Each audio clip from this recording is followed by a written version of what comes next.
Welcome to the program. Matthew Solomon is here. He is the director of the acclaimed documentary Reimagining Safety, and he helps organizations create inclusive cultures where everyone feels heard, understood, and valued.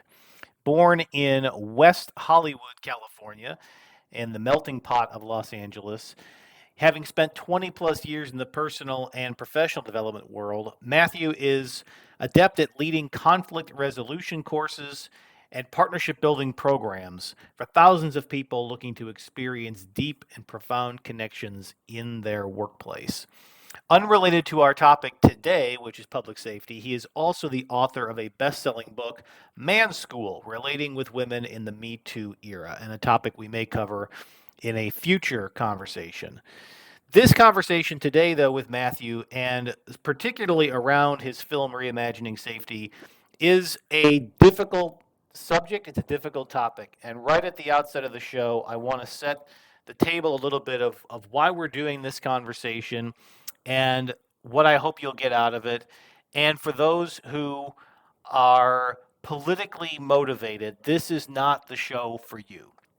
We are not here, and the subject of this show is not to have debates. It's not to challenge people. It's not to do one-upsmanship. We are doing this show to build a community of curious minds where we ask the best questions we can of people who are in a position to offer unique and expert opinions based on their experiences. You don't have to agree with those opinions. You don't have to like those opinions, or you may think that this person is exactly aligned with the way that you think. But the subject of today's show is public safety and policing and how we help communities across the United States and around the world experience a higher level of safety and security. Now, for those who are in the United States and have very passionate views on this, unfortunately, this topic has become deeply politicized. And so, the subject matter of this show, for some people, they will view it through a political lens.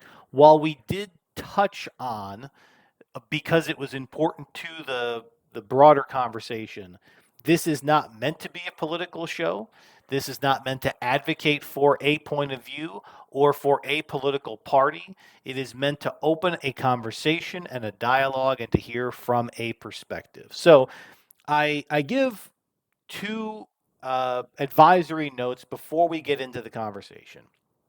If you are somebody who is deeply politically motivated and ingrained on the issue of law enforcement, policing, public policy around those, whichever side of that issue you're on, and you don't feel like you have anything to learn and you don't feel like you're going to be swayed by anything that anybody says, this show is probably not for you. And I have almost 40 episodes of conversations on other topics that you will probably get so much more out of and enjoy. But if you're an open minded person who wants to hear different perspectives, we're bringing on one perspective from somebody who went out of his way to make a film that talked to a variety of stakeholders in the United States around the topic of community policing, the topic of public safety, public security, and what it could look like in the future, or at least ideas for how to improve upon what already exists today. So we're not advocating for any particular position, nor are we challenging any particular position. We are here to listen. We're here to learn. We're here to ask good questions. So if you come at this conversation, and I hope you all come to this show with an open mind and an open heart, whether you agree or disagree with all of the things you hear today, then this is going to be a great show and a great conversation for you.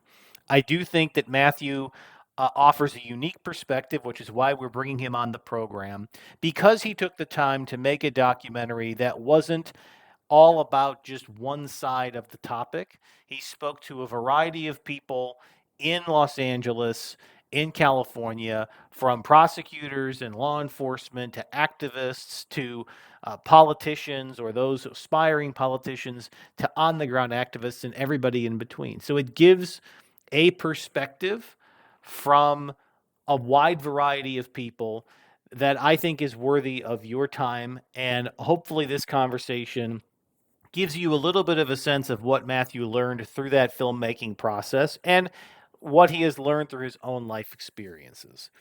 So, as long as you come to this program with an open mind and you feel like you want to learn something about the United States and its challenges with public safety and how we think about it and how we approach it, this will be a great conversation for you. And it's a little academic, I'll say that as well. We do get into some more of the theoretical than all of the day to day practical implications.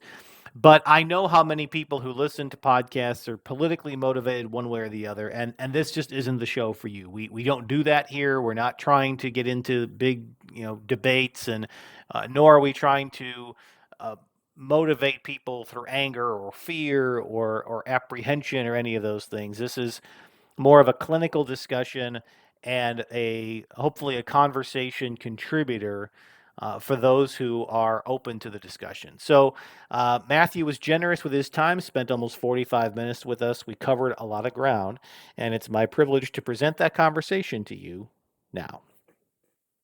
Matthew, welcome to the program. Yeah, it's great to be here, Brian. Thank you. All right, so I gave a brief introduction coming into this interview, but nobody can introduce themselves like themselves. So give us the quick rundown of your backstory and how you got into the work that you're into. Yeah, thank you. It's actually I know it's a like quick version, but it is kind of like my life, twists and turns and origins and things like that. But basically, I grew up in Los Angeles, in the West Hollywood part of Los Angeles, which is the LGBTQ hub. And I had what I discovered was a very unique experience going to very integrated schools. And I'm Gen X, so I born in the 70s, grew up in the 80s, going to school, and then college in the early 90s. And so my friends were Black and Korean and Hispanic and Latino and Muslim and Christian, and I'm Jewish, and so I had a very diverse group of friends. And so at an early age, as a white male, I observed and my friends shared how, not only with in regards to police, but when we would go to the mall, like my Black friends in particular were treated very differently than I was. And so, being introduced to that at an early age and that staying with me through my teens and everything. And then, I get into college and I was going to University of Southern California as a music student. And even though I was there to study music, I was really interested in sociology and anthropology. And so that was my first introduction to how societies are created and different ideologies and the whole concept of like who's right and who's wrong when it comes to religion or countries or whatever.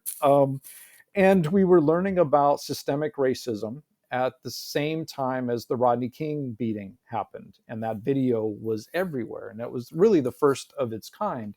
And so the Rodney King beating happened. Those officers were acquitted. And then the LA riots came after that. And so it was a very eye opening time. And in terms of like my roots in social justice, it really kind of sprang out of that. And so I went on, I was a professional musician. I got into filmmaking. I was always passionate about personal development. And so I was always taking seminars and workshops on communication and relationships. Uh, and I started leading seminars and started working in conflict resolution. And it was just kind of a, natural progression, even though on paper it may not look that way. And so before the pandemic, I had made films as a filmmaker, scripted films, but I was really working in conflict resolution before the pandemic started. And I was traveling, facilitating, teaching people how to communicate and create partnerships and resolve conflict. And then when the COVID-19 pandemic happened in 2020 and everything shut down and we couldn't go anywhere, I decided to go back to school at that point. And so I wanted, and then the George Floyd murder happened like right after that. And so at that point, I was like, you know what? I'm done with the entertainment business. I want to be able to use my access and privilege as a white male to be able to support social change. And so I found a master's in public administration program at Claremont Lincoln University, and it seemed to have everything that I wanted. The diverse professors, the curriculum was really awesome, and so I was in that program and applying all of the public administration topics like um, sustainability, management, like funding, transformative leadership. I was applying all of that to the issues with policing and incarceration post the murder of George Floyd, and then got really interested in, well, what are the alternatives? Who do we call if there's a problem, or if there's a crime or whatever? And so when it came time to do my final capstone project, one of my academic advisors was like, we know you know how to write a paper, but we know you're a filmmaker. Why don't you do something creative and do a documentary or something? And I laughed, and I still laugh because I was like, that's a lot of work. Like, I could write a paper in a weekend, but a documentary is a whole other thing. And she said, well, do that anyway. And so I did, and I interviewed 10 people from very diverse points of view, very diverse backgrounds, on the subject of public safety and the alternatives, and why what we have doesn't work in terms of providing safety, why that's perpetuated, but then what can be done instead. And so Reimagining Safety is the documentary that came out of that. And it really just kind of took on a life of its own. Like, we've won a bunch of awards, we've been at a bunch of film festivals, but more importantly, we've provided 57 community screenings across the United States, hosted by various organizations ranging from social justice to mental health to people who advocate for housing rights and things like that. And so we've had a tremendous amount of support for Reimagining Safety, the film, and we're now on streaming services like Amazon and Tubi, YouTube, and Google Play, and it's been really incredible. And I've also, post completing that project, have been in community with so many groups and organizers across the country that I have even a clearer view of what the alternatives are, and that they're actually working, which wasn't as big a factor like going into the project. So let's start with a discussion about the term public safety, right? Reimagining safety is an important topic, but it means something different to different people. And it's been fascinating to me, even having the daily life conversations about what this means to people. There's different definitions. Some people look at it holistically, some people look at it narrowly, some people think about like traffic stops. I mean, it is this huge range, and I think that does complicate the conversation to some degree. So to ground ourselves in this, how do you think about this topic? And maybe walk us through how you thought about it before doing this documentary, and how maybe doing the documentary and having those conversations changed your view. Yeah. Well, I guess I'll do it in reverse, because I Okay. think the way I used to think about it is the way probably most people think about it, which is, I'm safe if crime rates are low. Um, you know, we're all socialized to trust the police, and that, oh, if you have a problem, go to a police officer, they'll help you. And so, and I know we're going to get into like talking about politics and everything. Politicians use the crime stats and accurately and inaccurate, mostly inaccurately, but they use crime stats and tough on crime policies and things like that. Like, it's all been ingrained since the 1970s at least.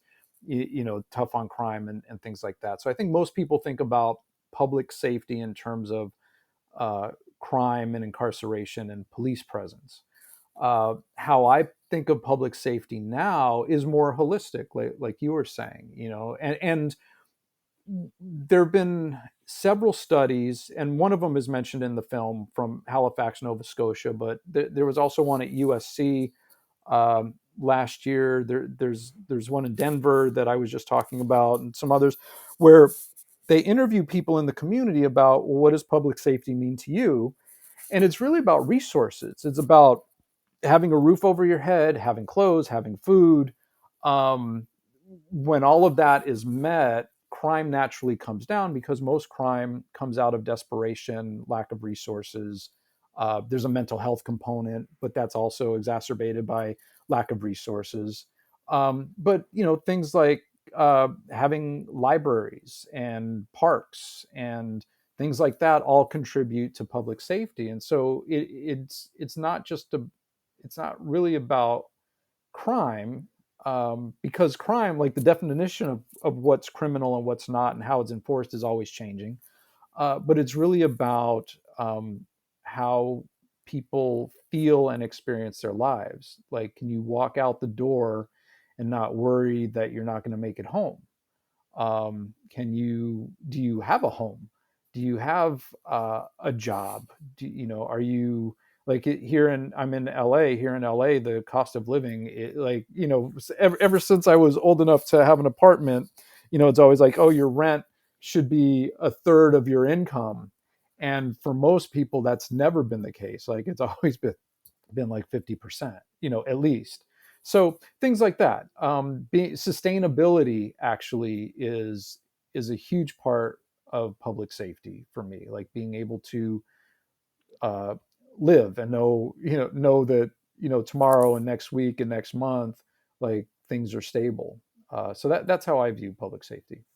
So let's talk a little bit about the folks you interviewed as part of your documentary and what you heard. So give our listeners, for those who haven't seen the film yet, give us some sense of who you spoke to, what perspectives that you gained from that, and any really eye-opening discussions that you had with any of those stakeholders.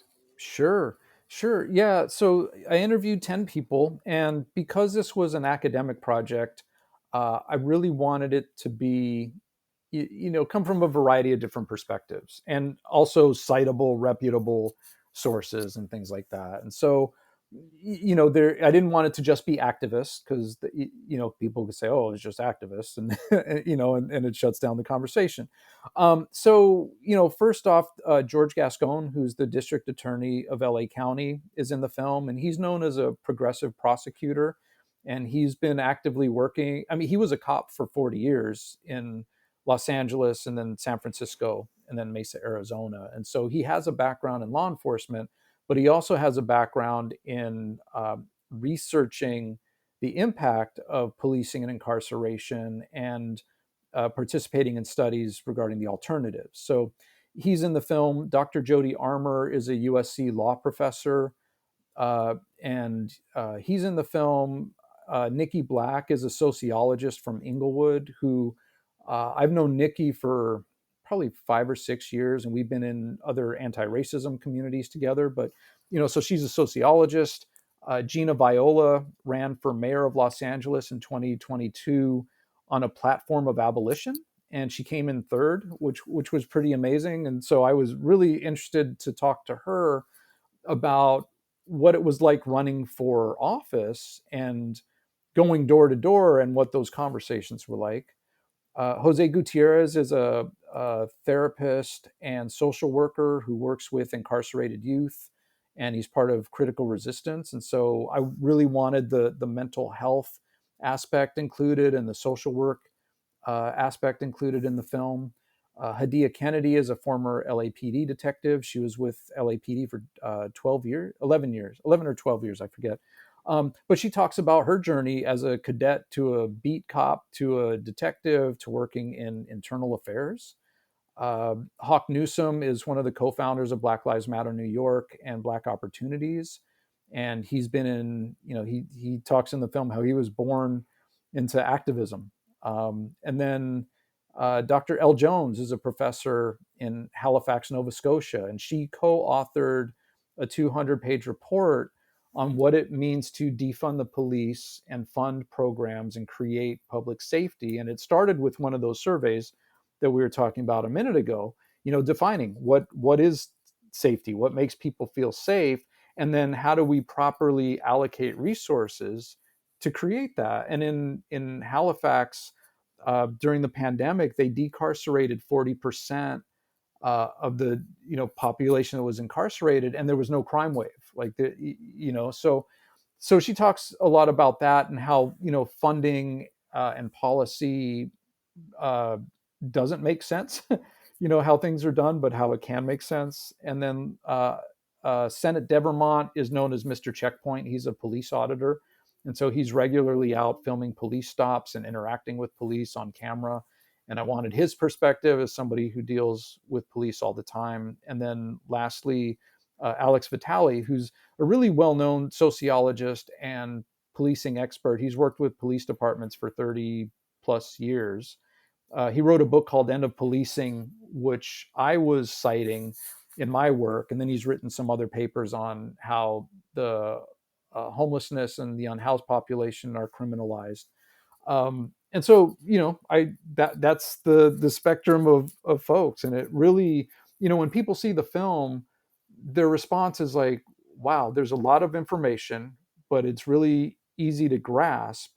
And they love that it's a variety of perspectives. It's not just one position. And I just want to say, like in the film, there's abolitionists who are hardcore, like, we need to get rid of all police at some point. They all agree that it's not something that could happen tomorrow. But then on the other side, there's people like George Gascon and Hadia Kennedy who are like, we need policing to an extent, but it's just a matter of right sizing it so that it's appropriate for what we actually need. So I just wanted to add that last part.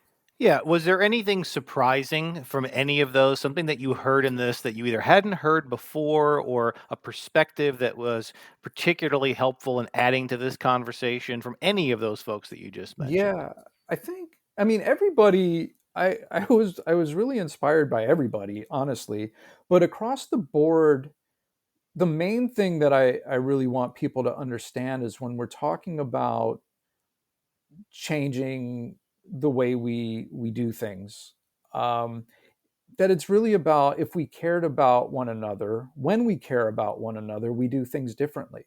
Because right now, most of our systems, and especially policing and incarceration, are rooted in punishment and revenge, and those that's been shown to perpetuate cycles of violence and perpetuate crime and things like that. But when we care about people and we relate to people from a place of dignity and care and respect, and we have restorative practices like restorative justice, and which is mentioned in the film, and we deal with people on a holistic level and get to the root causes of why they did what they did, and we give them a path to accountability to make corrections to the people that they harmed.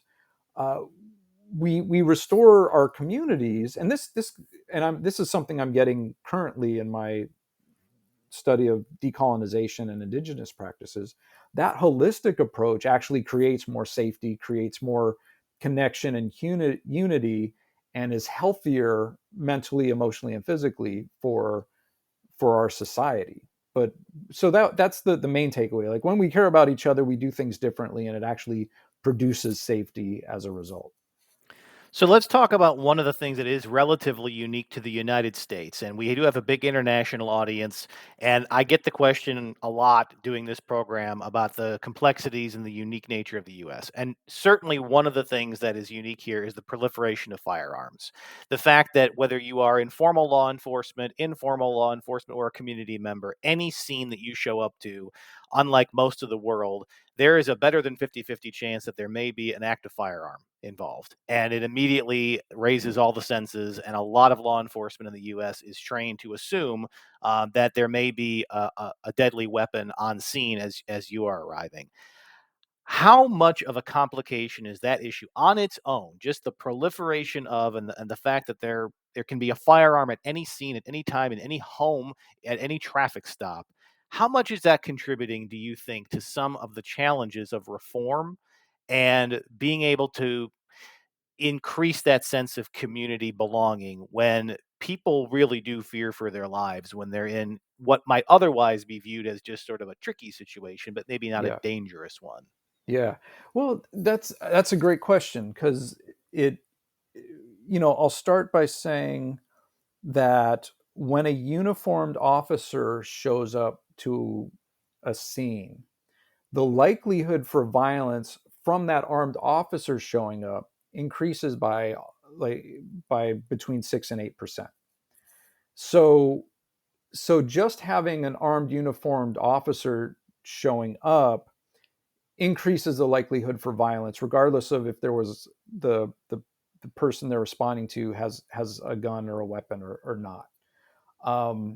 And part of that is, well, a big part of that is the way police are trained, the mindset of police, the which we can get into, but police, like you said, are trained. Every traffic stop could be your last. Every call could be your last. You got to be hyper vigilant. You got to go home at the end of the night. They could have a gun. They could have this. And so when you're going into, and this comes from like my conflict resolution background and um, personal development, like when you go into a situation and you're already amped up and you're already like hyper vigilant, and you're looking for like the threat and the threat and the threat and the threat. And Alex Vitale talks about the warrior mentality of police. Um, it the likelihood for escalation increases because that's where we're all at. And so in police academies across the country, on average, they spend 60 hours on firearms training, another 50 to 60 on like fighting and submission and like all of that, but only 8 hours on de-escalation. And that de-escalation usually comes at the end of the academy when they're doing role playing. So it's not really something that's trained. And then when they get on the street, the way that officers move up in the ranks, prove that they're doing their job, prove to their fellow officers that they can be trusted, is getting in fights, harassing people, writing tickets, making arrests, things like that. So it's a whole culture of violence. And Alex Vitale calls police violence workers. It's a culture of violence. And so when that person shows up, um, like that's immediately uh, in the space, and where whatever the situation is, the likelihood for violence increases because you're relating that those people are relating to somebody who's there to enact violence if I don't comply. And the window for, and even when we do comply, there's still that element of violence, right? So there's that part. um, I will say that in the process of the last year, I've been around a lot of folks who work in violence prevention, community responders, and these are community teams of like mental health and social workers that respond to calls that are appropriate for them to respond to. And across the board, there have not been arrests made. There have not been people killed. These are people who are trained, who they show up in regular clothes, because they're not police officers. And so, for instance, in the city of Newark, New Jersey, in 2021, they took 5% of the police budget and put it into the Office of Violence Prevention, and they're experiencing record lows in crime 3 years later. So, and I will say there's not, like, we can't say anything is 100%. There's always going to be outliers. Unfortunately, there may be a situation at some point where a gun becomes a factor when a mental health professional shows up. Um, and it hasn't happened, at least as far as I know. And when the people who are trained for those situations show up, um, situations de-escalate, and the problems are able to get handled without the violence. And then somebody will say, well, what about that one time, or that those 5 times that violence does happen, even with a social worker or a mental health professional? And so then we got to look at the flip side. Well, what's the impact of, police in the United States would make up the third largest army in the world, and they're heavily militarized. And so what's the impact on communities and people who are being harassed daily and incarcerated at higher rates, than anybody else in the world? Who, like, we're seeing college protests, right? College students on protests who are being beat up and pepper sprayed and arrested, and by riot police. So it's really finding that balance of giving communities and people the services that they need, that they'll benefit from, that makes holistically makes us all healthier, versus just increasing violence over and over and over again. Which, I've been following Black Lives Matter since they began in 2010, 2013 after Trayvon Martin was murdered. And even after the Black Lives Matter and people protesting and bringing awareness to police violence with our cell phones and cameras and all of that, even after the murder of George Floyd, 2023, more people were killed by the police in the United States than any of the previous 15 years.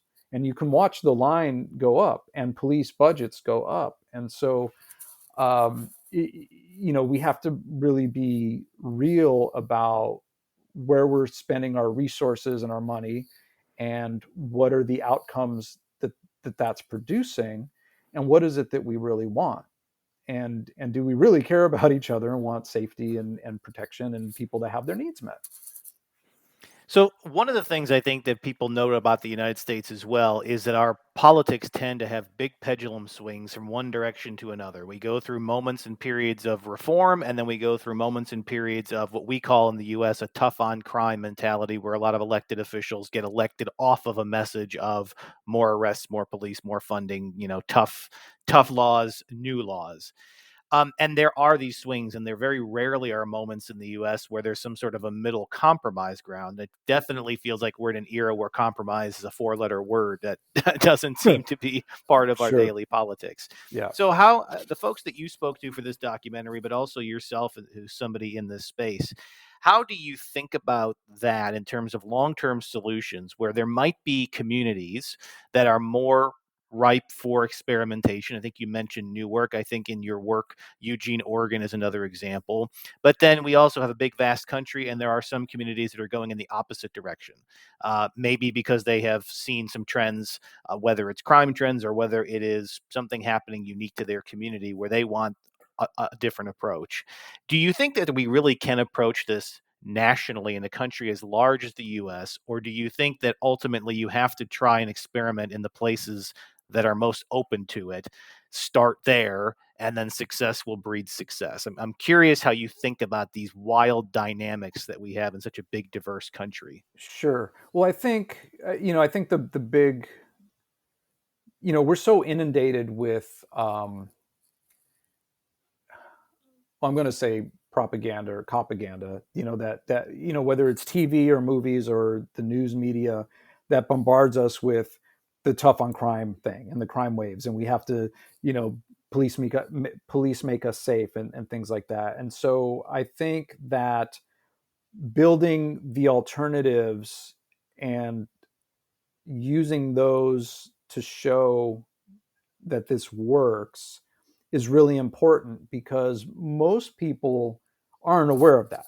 Me traveling around and even talking to people in my family, like most people don't even know that there are alternatives, let alone that they're effective.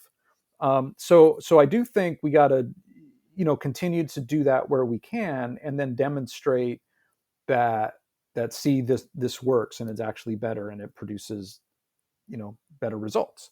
I will say, with the analogy of the pendulum, when I think of a pendulum, it's like equal sides each side. And so, from what I've observed is it's not really like that. There's a movement, there's a little bit of a push, there's a little bit of a change, but then the opposite side is really swift, and that's been more sustainable. And so, like when slavery was ended in the United States, and we went into Reconstruction, pretty soon after that, like the whole 40 acres and a mule, that never happened.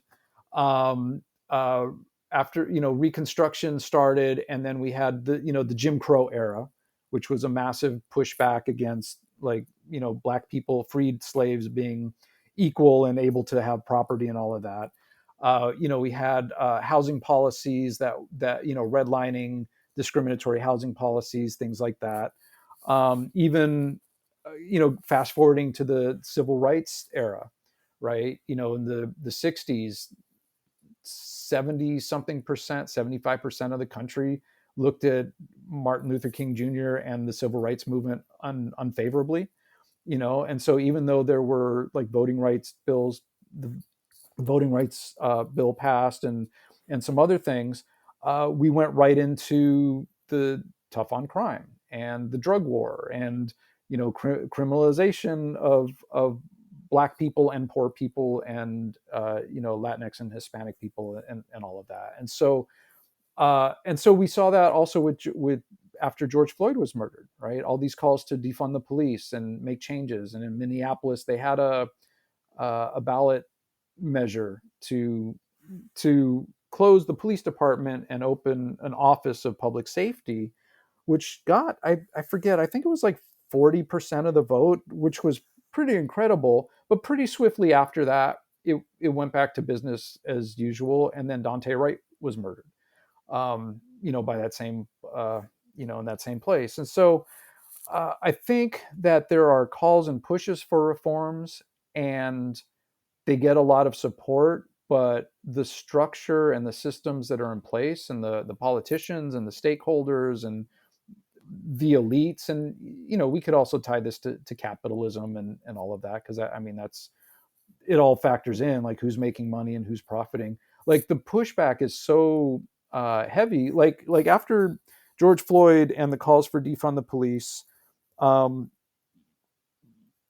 there were supposed to be, like, was it 14 departments across the United States that were going to defund, and none of them did.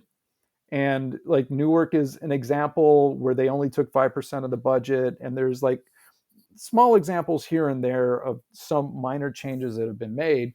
But really, after George Floyd, there was the lies about critical race theory. There's now the war on DEI, diversity, equity, and inclusion.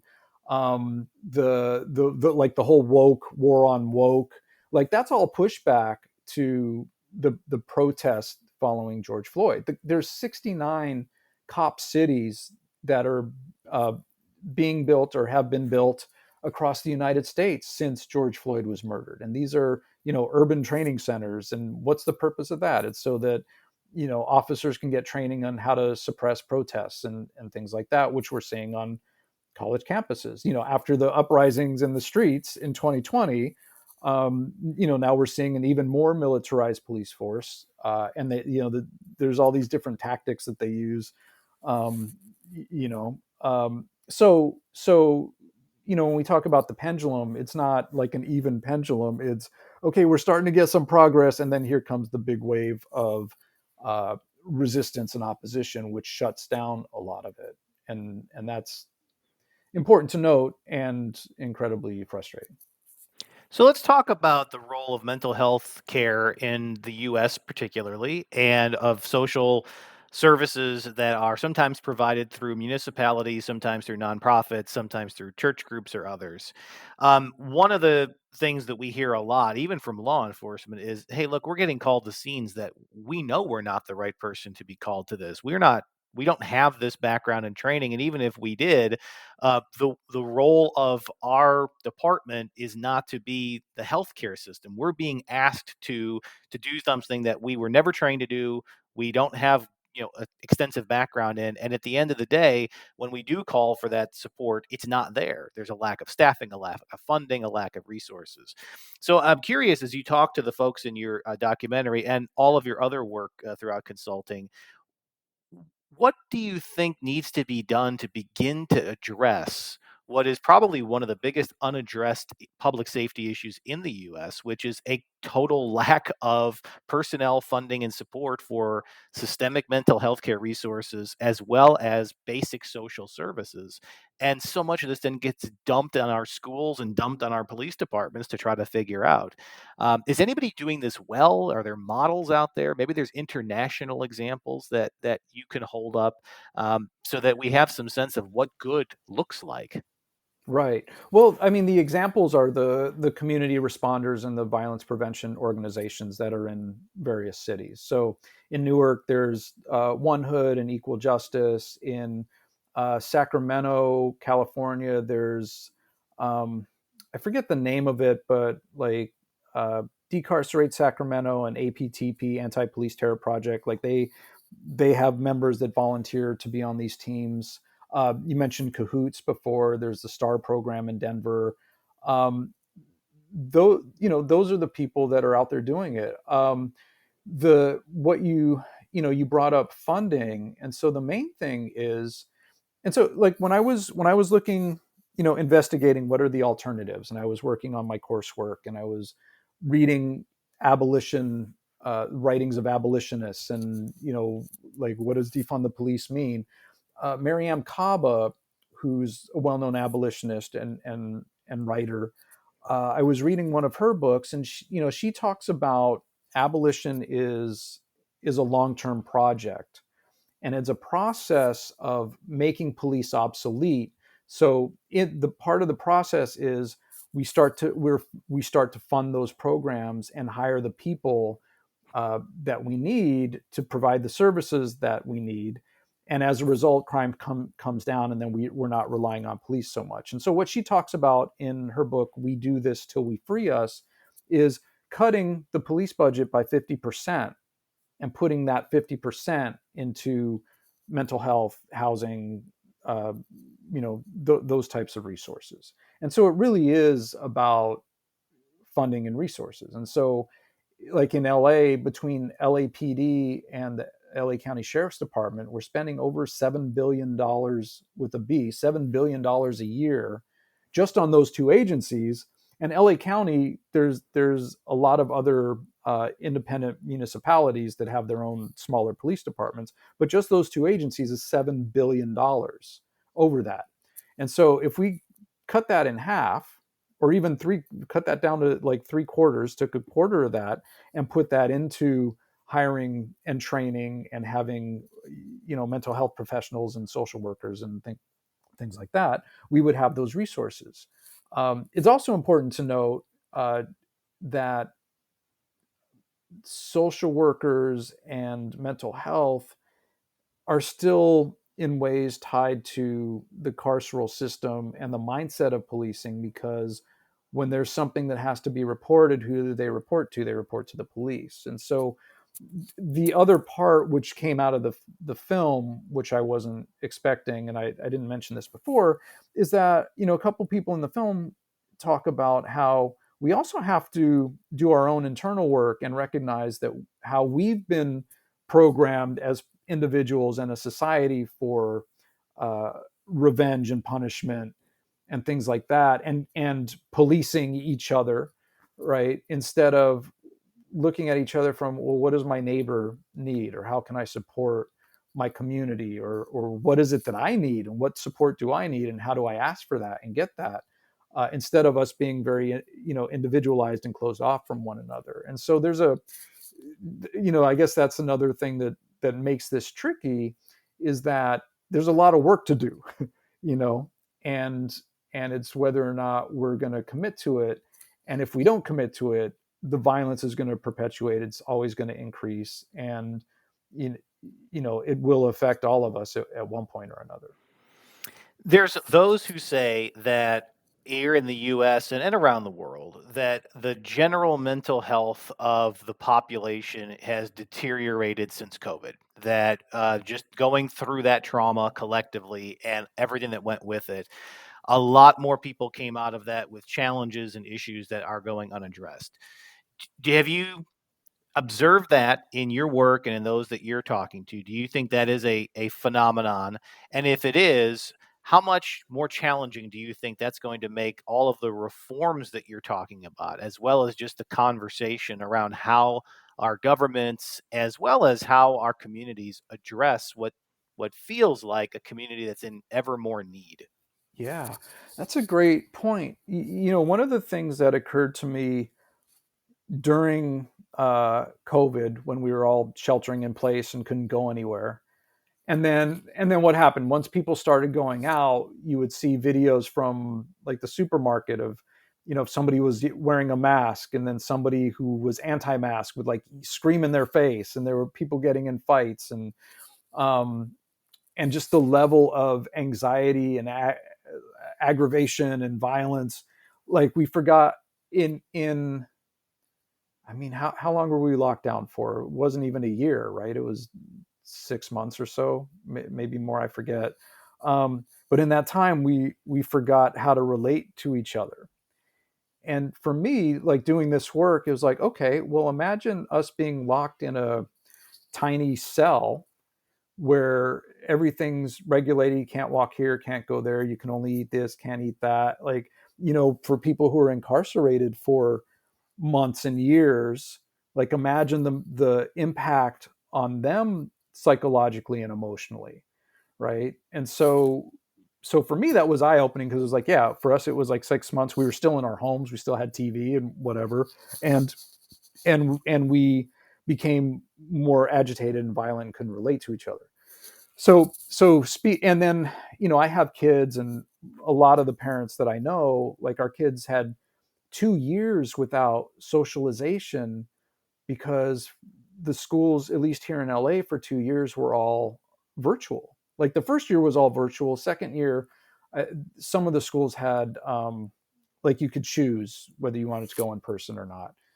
But it was like 2 years of socialization, uh, at crucial points in our development. And so, one of the things that I talk about a lot with my colleagues, especially those of us who are in mental health and things like that, is like we haven't collectively dealt with the trauma of losing 1 million people, first of all, in the United States, of the effects of long COVID, of not having been able to socialize, of being in all of that, and then seeing the murder of George Floyd, and being part of the protests or observing the protests, January 6th, like all of this stuff, like it for me. There's pre 2020 and then post 2020, and then post 2020 has just been like one thing after another after another after another, that's all very like traumatizing. And so I think for me it makes the case that we have to invest in better mental health services and support. We have to grant people space to be able to deal with their trauma and their stuff. And policing, which is only designed to command and control populations, is not the answer to that, because that just increases uh, violence and aggravation and insecurity, and things like that. So I think to your point, COVID has put us in a place where it's more crucial than ever that we have the resources to address our our collective and individual trauma. So, as we wrap today's interview, I wanted to ask you, for the benefit of the audience listening internationally as well as here in the US, if you were to say from your experience, what is one thing that the average person, maybe you're not in law enforcement, maybe you don't know anybody in law enforcement, maybe you're not in the public safety apparatus, but you're an active member of your community, what's one thing that any one of us can do within our community to increase public safety and awareness of these issues? Yeah, that's a great question. It's being the one thing we can do is to be in community.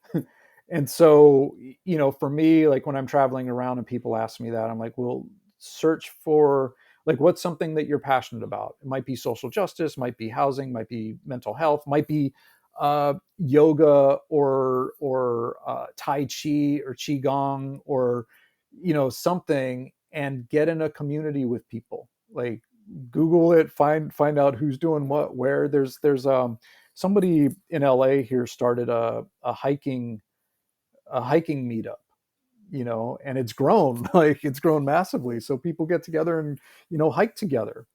Um, that's the thing. Like we need to be in community with each other, and that directly relates to public safety, because then you have people to talk to, have people to call if there's a problem. That's how we build community with one another. So get in community, find out who's doing what, and go do that. And speaking of building community, if folks would like to connect with you and learn more about your documentary and the rest of your work, what is the best place for them to get more information about you?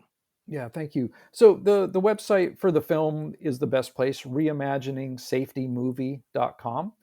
And that has all the information for the film. There's an email there. People have been, in addition to our screenings, people have been hosting watch parties, not just in the U.S., but I know in the U.K. and in Canada, that's been happening. You can also contact me if you want a community screening in your city. We're still doing those. So, yeah, reimaginingsafetymovie.com is the best way to get a hold of me. And then my consulting and conflict resolution is matthewsolomonconsulting.com. You've been very generous with your time today. We covered a lot of ground, and there's still plenty more that we can cover. So hopefully, we'll have you back and have another discussion on this topic. Yeah, thank you so much. I'd love to come back for sure. As we wrap the program, I want to do two things. First of all, I want to take a moment to acknowledge so many of those who are in the law enforcement profession who have an extraordinarily challenging and in many ways impossible job. There's a lot of sacrifice involved in that job for the individuals and their families. There's a fair amount of danger involved in that job, no matter how well trained you are. And it is a profession full of trauma and challenges when law enforcement officials of all levels and ranks uh, experience the aftermath of violence, what they see and how they process it. I always want to make sure that we humanize everybody in these discussions. And so some of what we talked about today about quote unquote the police was grouping sort of a large category of people into one thing and maybe losing sight of the fact that these are people, people with families, people with careers, people with stress and trauma of their own, people who are trying to do a job and have bosses and have demands. So I want to acknowledge how complex and challenging of a profession that law enforcement is, whatever version of law enforcement that you or your family members or your friends have gone into. And just as we ask for patience and grace with any topic, we ask for it on this as well, because it is a very challenging topic and it's involving people on all sides, the police and the policed, those who work for the government and those uh, who are represented by the government. And a topic like this requires a big, complex series of discussions, which we hope to help bring because there is no single answer. There's a series of proposals and ideas on how to make communities safer for everybody involved and where the appropriate role of a law enforcement official in a uniform is versus other members of the community that have their own role to play, that it's not even fair to ask somebody in law enforcement to try to play that role. I challenge all of you, though, as we wrap up this program today, to answer a question for yourself that I posed at the beginning of that interview with Matthew. And the question I asked was, what is your definition of public safety? What is your definition of police? What is your definition of personal safety? And the reason I say this is because anybody who's involved in or even remotely involved in public safety will give you a different definition. Different police officers, different detectives, different lawyers will give you different definitions of what public safety means to them. And so if we can't find a way to come to a common agreement about what safety and security even means, then how will we ever know if we achieved it? Now, if you go back and listen to that section of this show, Matthew gave you his view and his definition, and it was fairly holistic. It went well beyond just your personal safety, and it went into elements of security that go beyond the personal physical security, but food security and housing security and job security and psychological security. All of these things play into how an individual feels and maybe how they act and how they engage in their community. So I challenge you to ask yourself that question. What does public safety mean for you in your life? What are your expectations? And who do you think is best suited to provide that? I also challenge you to consider the role of public health in public safety. My view on this, very simply, is that it is a continuum. And much like it frustrates me that somehow our healthcare gets separated by specialties and that your dentist and your eye doctor are completely different professions, and they're covered differently in your insurance schemes versus when you deal with heart disease or cancer. All of these things are part of the human body, and yet somehow we split them out and we treat the eyes differently from the teeth, and the teeth differently from the cardiovascular system, and the cardiovascular system differently from the musculoskeletal system. Well, I think public safety is much the same. We deal with crime in isolation from the conditions that allowed it to occur to begin with. We deal with issues like housing or homelessness or cost of living separately from economic issues, and we handle those separately from uh, political corruption issues, and we handle those separately from public safety and policing and our healthcare system. And in an episode like this, you can easily see the constellation between the challenges in our healthcare system with dealing with things like mental health in all of its forms, and then having economic challenges, which are not directly related to medical, but they have a symbiotic relationship, and then how both the economic and the medical affect potentially the criminal and the safety space. So I think of public safety in a most holistic way possible, all elements of it. And I challenge you to think about this as globally as you possibly can. All of the elements that it takes to feel like your needs have been met so that you can focus on your talents and bringing them to the world. What would you need addressed, and who are the best people to address that? And the challenge with this is very simply that when we talk about a topic like public safety, we spent most of our time in this episode talking about law enforcement officials. But if we're saying that elements of public safety have more to do with the mental health care system and the social services systems and our economic systems, then are we asking law enforcement to be mental health providers? Are we asking them to be economists? Are we asking them to be housing experts?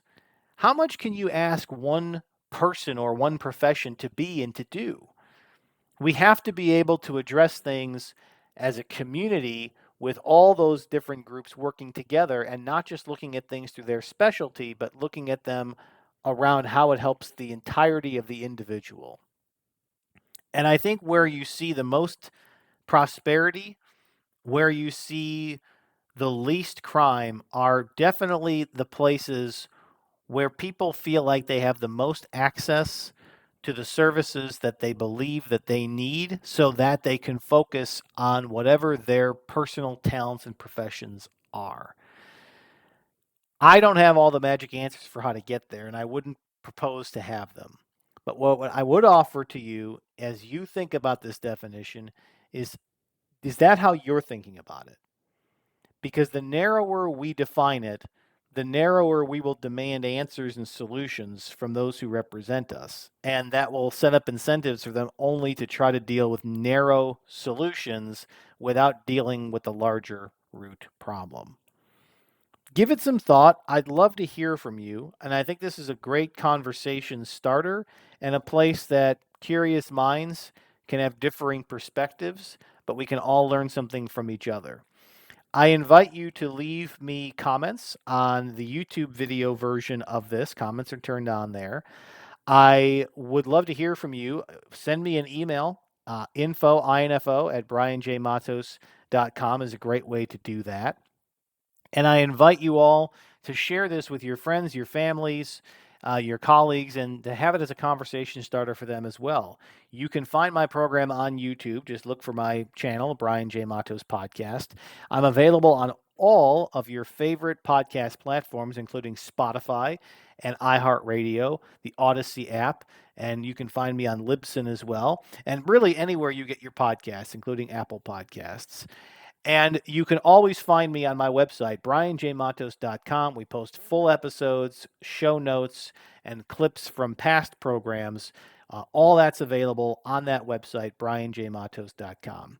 We want to keep the conversation going, so you can also find me on your social media channels. I'm at Brian J. Matos on X. You can find me on Facebook by just searching Brian J. Matos Podcast. Follow my page there. And I'm also available on other platforms, including Instagram.